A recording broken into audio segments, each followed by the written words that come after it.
No, muchas gracias a ustedes y sobre todo a María Angélica Luna Párrago, que en la Comisión de Derechos Humanos y Federal tiene una alianza estratégica en la promoción de los derechos humanos en la Ciudad de México. Y por supuesto que ahora que escucho a Rafael, recuerdo que ayer estaba preparando un poco la información, la tentación de dar los datos históricos como el que él está compartiendo en la lucha por los derechos de la infancia era grande y la decidí omitir, pero voy a hacer 3 comentarios porque me parece que ya inspirado por Rafael. En el caso de los derechos de la infancia, la lucha es mucho más reciente y podríamos decir que, por ejemplo, a diferencia de lo que pasó con los derechos de muchos otros grupos de población y con los derechos humanos en general, ni el movimiento del 68, ni los movimientos de, por ejemplo, sociales inspirados, por ejemplo, en la educación popular, en las comunidades especiales de base o de otra naturaleza, llevaron una tendencia fuerte hacia considerar a niños y niñas como sujetos plenos de derechos. Esto suena categórico, porque en realidad sí hubo expresiones, pero como tal, como movimiento en general, no podemos afirmar. De hecho, en el movimiento popular muchas veces lo mejor que se alcanzó a pensar fue en preescolares comunitarios, en comedores infantiles, etcétera, pero siempre más desde una perspectiva de servicios que de garantía de derechos. Creo que el primer parteaguas ocurre con el sismo del 85, en donde me parece que se dan dos grandes vertientes. Por un lado, un cuestionamiento a la política pública asistencial y, por supuesto, en ese contexto están ocurriendo cambios en las políticas sociales a nivel de todo el país. Y, por otro lado, la presencia de agencias de cooperación internacional que comienzan a invertir en proyectos dedicados a niños y niñas, no solamente en la Ciudad de México, sino que se van extendiendo a muchas otras entidades de la República, pero que son organizaciones que están envueltas en un debate de por lo menos 20 años sobre lo que va a terminar siendo la Convención sobre los Derechos del Niño de las Naciones Unidas. Pero lo que fundamentalmente comienza a cambiar prácticas y a generar debate y por lo tanto movilización ciudadana y organización ciudadana en torno, pues es la propia Convención sobre los Derechos del Niño de finales del 89. Por eso les digo que la lucha histórica pues es mucho más reciente. Lo que sí podríamos afirmar es que no existe un movimiento social de defensa de los derechos de niñas y niños, como podríamos decir que existe en el movimiento feminista. Creo que el movimiento por la diversidad sexual, el movimiento por los derechos ambientales, etcétera, ha sido mucho más consistente, más sólido, con un desarrollo mucho más anticipado de distintas herramientas de las cuales yo voy a hablar. Y creo que este breve contexto, a ver si no ya perdí el tiempo de presentarles todo lo que preparé, pero bueno, pues de modo, me permitirá ir a la primera lámina, por favor.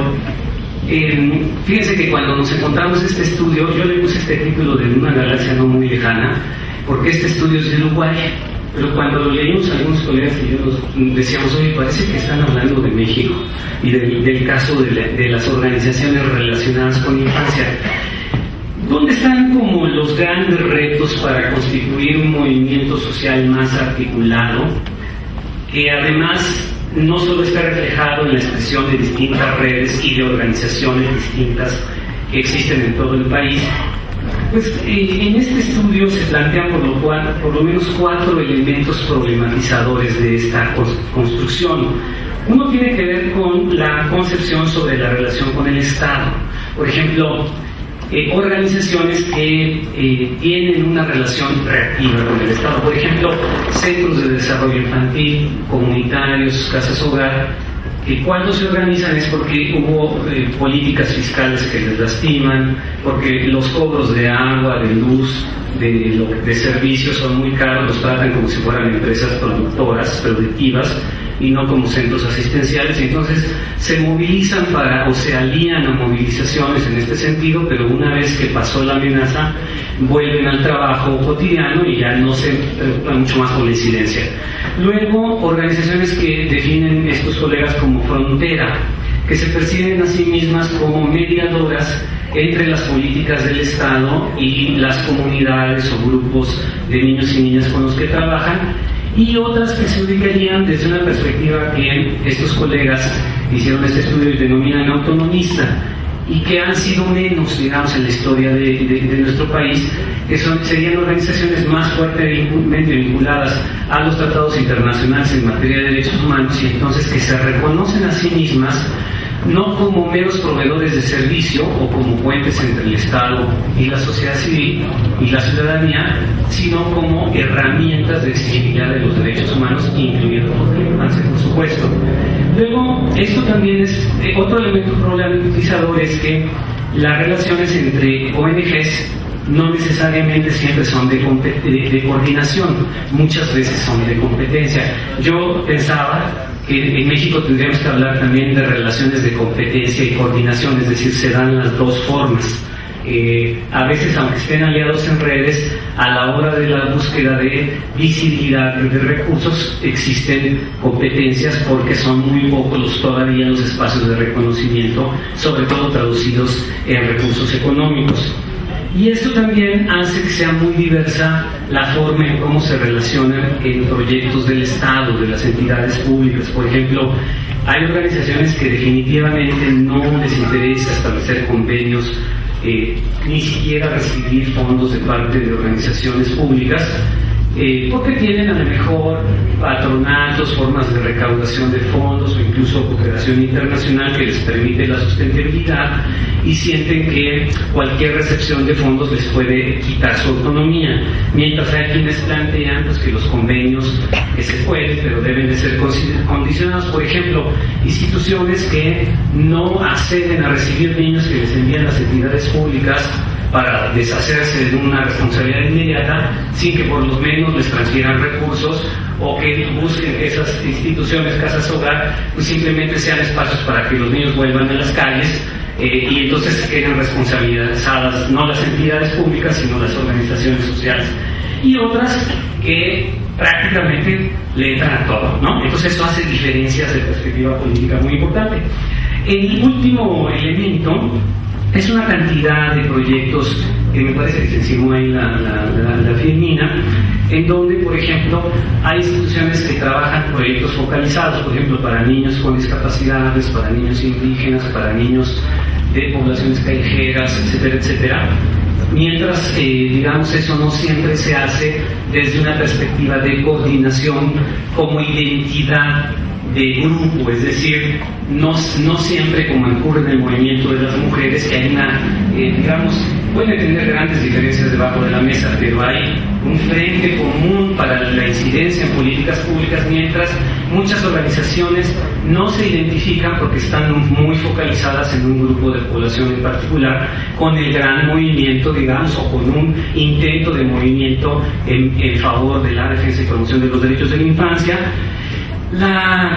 La visión asistencial predomina todavía mucho en nuestro país, una visión de, pues mientras no me moleste el Estado ni se meta conmigo, y si no me favorece, por lo menos que no me estorbe, porque yo me siento bien con mi proyecto brindando servicios, y aquí más vale un niño que yo pude ayudar. Y entonces esta visión evidentemente no genera mucho interés de incidencia en políticas públicas. En cambio, otras visiones que tienen que ver con la promoción de los derechos, y una que es importante, la de ver a niños y niñas también como actores de su propio cambio, que es muy pobre en países como el mexicano, como nuestro. Otros países tienen experiencias mucho más consolidadas en ese sentido.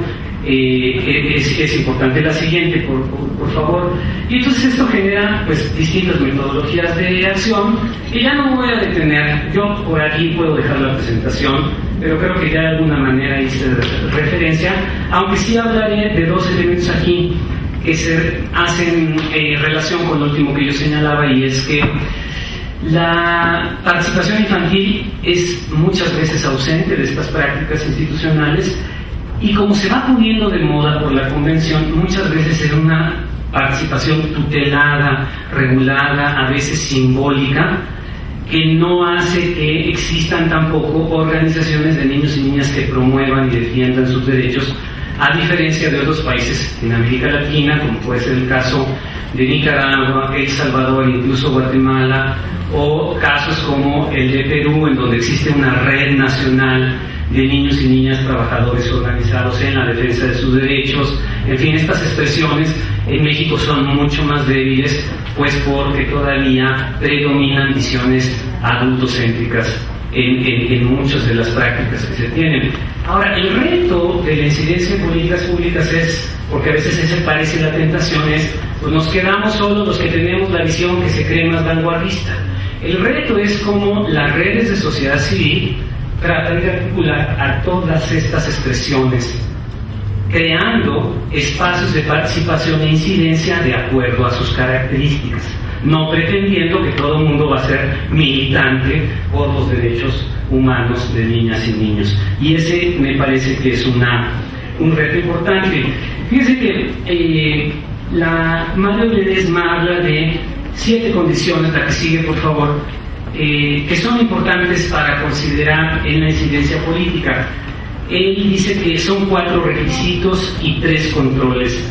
La objetividad, que significa tener muy claro cuáles son los objetivos de la incidencia política. La publicidad, que se refiere a la visibilidad de la agenda política. La participación ciudadana, y aquí yo diría, en el caso de niños y niñas, y la asignación presupuestal. Ustedes saben, política pública sin presupuesto en realidad es un buen deseo desde el poder público. Solo la política pública que tiene presupuesto podemos decir que es política pública. Y 3 controles que debemos de exigir hacia las entidades públicas: la transparencia, la evaluación o medición de resultados y la determinación jurídica política de los responsables y de las responsabilidades. Ahora, en las organizaciones de sociedad civil relacionadas con los derechos de la infancia y que tienen como un eje ya más fundamental el enfoque de derechos, lo que se dice es que en general tratan de avanzar en 3 grandes estrategias de cambio político. Una de ellas es las estrategias para detener violaciones de derechos de niñas y niños. Si ustedes pueden ver la que sigue, por favor. Sí, gracias, María Angélica, que me está viendo aquí que ya cambié, no le digo nada. Así, muchas gracias. Por ejemplo, cada vez más organizaciones vinculadas a la defensa de niños y niñas en redes de explotación sexual comercial, víctimas de la trata. O, por ejemplo, niños y niñas en trabajos forzados, en trabajos explotados, etcétera, etcétera. Niños y niñas víctimas de los delitos que no tienen un acceso adecuado a sus condiciones dentro del Poder Judicial, etcétera. Hay otras estrategias que lo que buscan es fortalecer estructuras y mecanismos de protección. Con María Angélica, y pues yo pienso que aparte de ese entonces de Sede Sol, donde mucho nos articulamos fue cuando ella estuvo justamente como legisladora, pues en la promoción de la ley de derechos de niñas y niños en la Ciudad de México, cuando ella era legisladora. Sí, pues ella realmente fue una de las legisladoras con la que como sociedad civil pudimos encontrar, ella que les platica ahorita un poco más de esto, la posibilidad, a la vez que estábamos luchando por la reforma al artículo 4 constitucional, ¿no?, a nivel federal. Hoy en día esa lucha se mantiene porque ya nos damos cuenta que esa reforma es insuficiente, esa ley, ante el nuevo artículo 1 constitucional. Por eso en este momento también la sociedad civil, en la Comisión de Derechos Humanos Federal también participa, pues es en el debate de lo que podría ser una nueva ley general de garantía de los derechos de niñas y niños. Otro, por supuesto, tiene que ver con las estrategias para generar conciencia y promover derechos de niñas y niños ante distintos actores, la que sigue. Entonces, si se dan cuenta, como que lo que sí ha ido ocurriendo en muchas organizaciones es como la transformación de ser solamente proyectos de servicios o educativos a ser organizaciones que desde los proyectos de intervención social, educativa o asistencial buscan cambios legislativos, políticos y administrativos, y sensibilizar, crear una cultura de respeto y de reconocimiento a niños y niñas como sujetos plenos del derecho. Esto requiere, la que sigue por favor, por lo menos el uso o la incidencia en algunos ámbitos fundamentales que son muy característicos de otros espacios de incidencia de otras agendas políticas. Uno, por supuesto, hay que hacer cambios en el poder judicial. Que niños y niñas realmente, sobre todo cuando son víctimas de los delitos, no vivan una doble victimización. Aquí podemos recordar experiencias como la Oficina de Defensoría de los Derechos de la Infancia, que es de las organizaciones innovadoras que han generado protocolos especializados para la toma de declaraciones de niñas y niños víctimas de los delitos. En este momento que se mueven en la capacitación de jueces y personal de tribunales y ministerios públicos a nivel nacional y local para sensibilizarlos y transferir estas herramientas. El ámbito de las políticas públicas, por supuesto, el ámbito de la comunicación y, por supuesto, en el centro lo que ocurre menos es la participación infantil. Pero también otra cosa muy interesante es cada vez más el uso de datos para la incidencia política. A mí me parece que la experiencia que yo tuve el privilegio de acompañar en su nacimiento, en la Red por los Derechos de la Infancia, que ahora pues es un proyecto ya muy institucionalizado que se conoce como La Infancia Cuenta en México, así lo pueden buscar ustedes en internet que no han escuchado, pues que año con año muestra a través de los datos pues, los cambios en las tendencias y los vacíos que hay en torno a los derechos de la infancia.